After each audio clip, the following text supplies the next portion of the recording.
Are you coming to the tree? They strung up a man, they say, who murdered three. Strange things did happen here, no stranger would it be if we met at midnight in the hanging tree. Hi everybody, my name is Suzanne, and I'm doing a book review on The Ballad of Songbirds and Snakes by Suzanne Collins. In this video, we are going to do two parts. The first part will have no spoilers. It will just be a review of the book, and maybe it will help you decide if you want to get the book or not. The second part of this video will have spoilers. We'll discuss things about the book, especially the love theme that's happening in here. So there's going to be a timestamp in the description that will tell you when the second part of the video is happening. And I'll also mention it in the video so you can turn it off if you don't want any spoilers. Okay, so let's begin. So I'm going to read the description in the jacket of the book, and it's going to be right here for those of you who don't have the book yet. Ambition will fuel him, competition will drive him, but power has its price. It is the morning of the reaping that will kick off the 10th annual Hunger Games in the capital. 18-year-old Coriolanus Snow is preparing for his one shot at glory as a mentor in the games.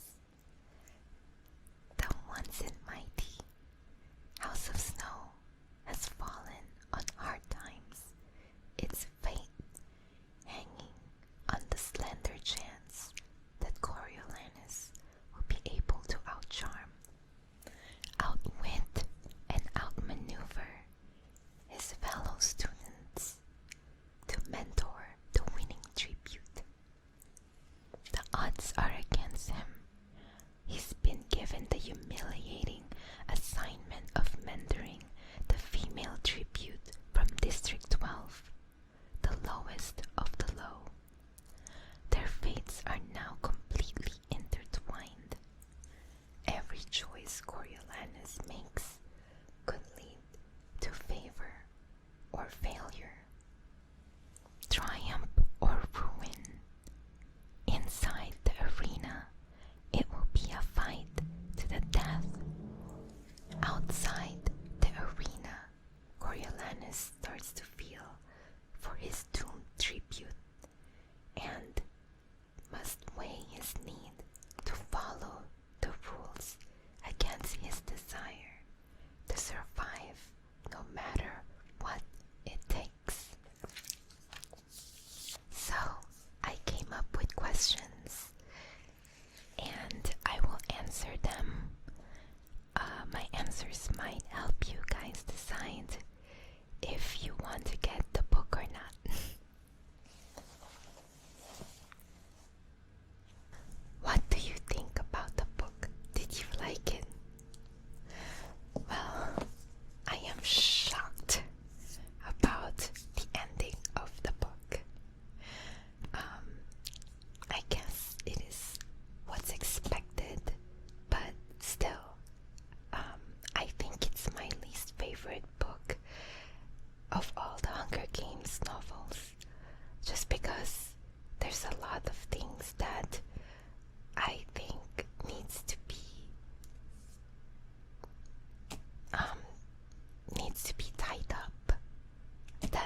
obviously we know where it's gonna end before you even pick up the book, right? It's a prequel to Hunger Games. It's about Hunger Games, how it all started. And why did we have Hunger Games in the first place? Next question. Was it a good intro to the Hunger Games? Definitely. After you read this book, you'll have a really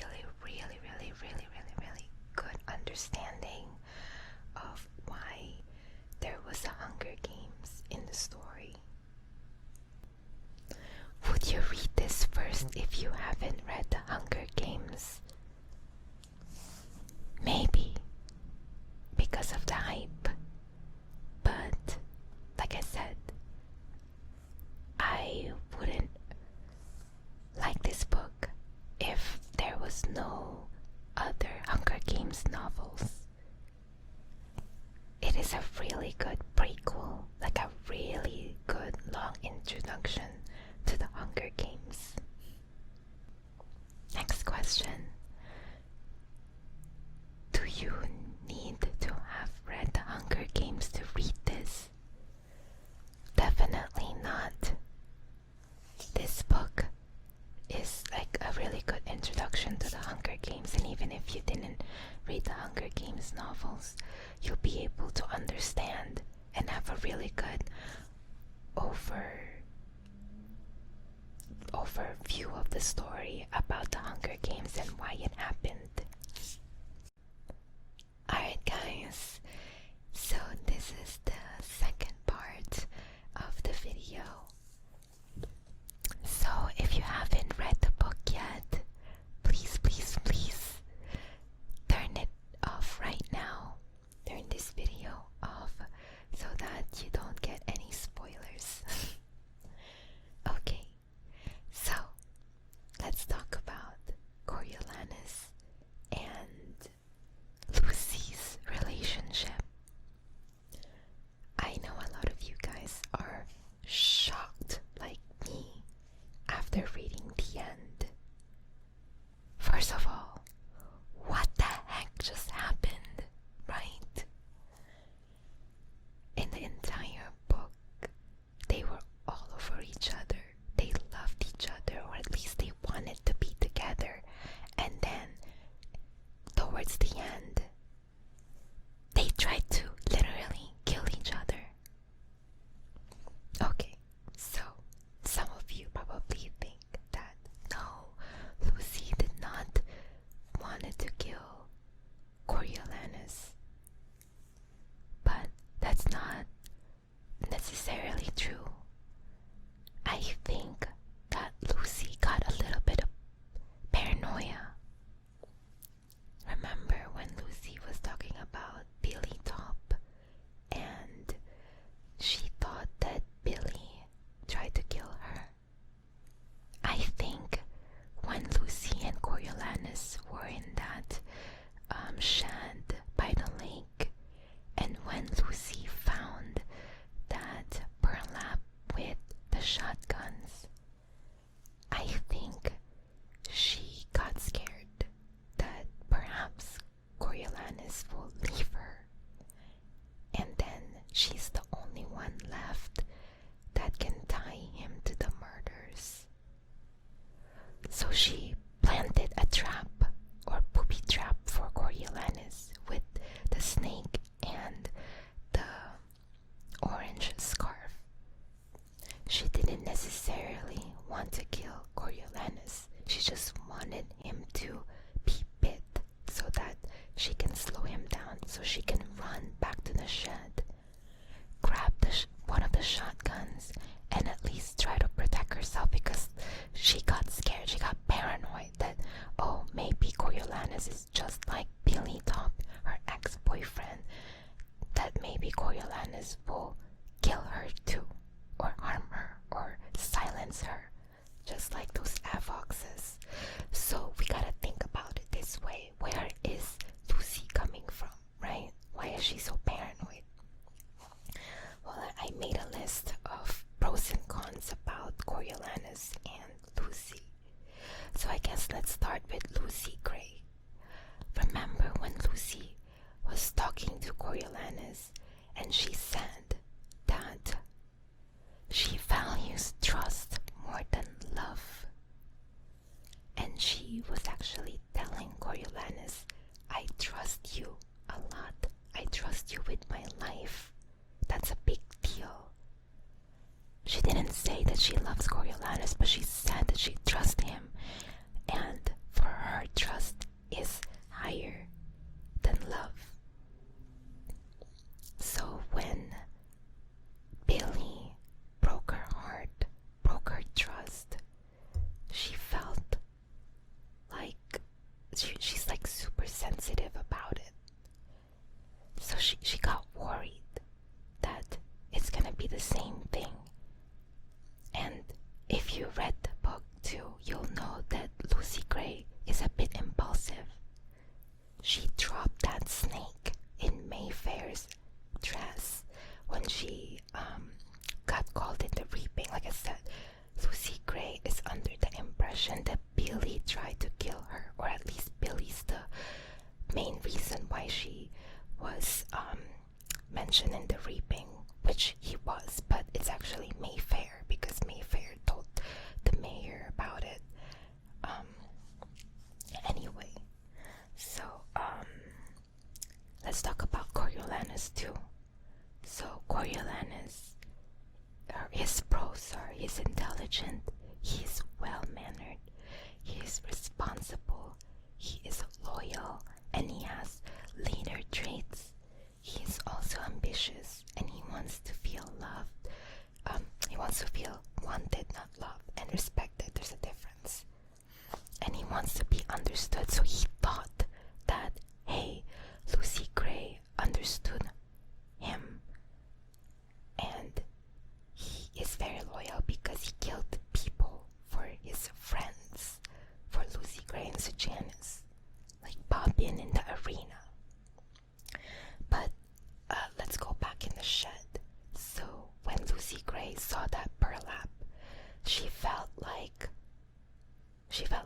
threatened, and also she also had doubts already about Coriolanus, because Coriolanus obviously got Sejanus killed, but he lied about it, and maybe the way that he said it kind of set off Lucy.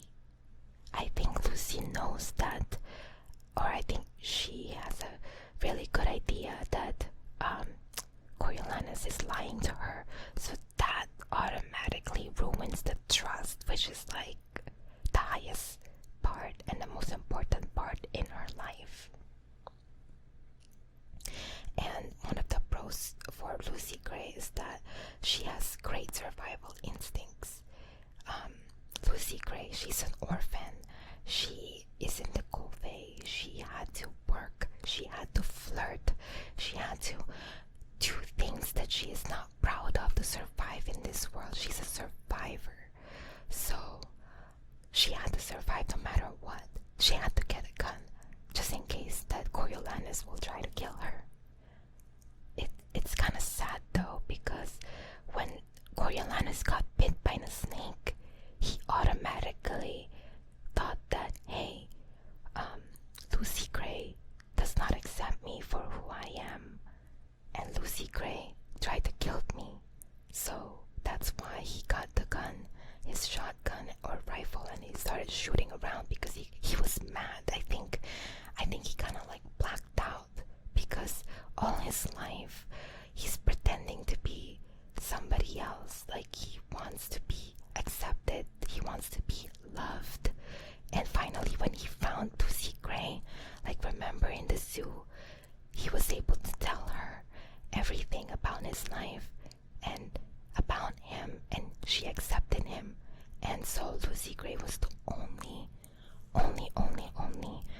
person that accepted him for who he was. And so when he thought that he was betrayed, he just lost it. He just went mad. And I think that that is also caused by like him being an orphan and him living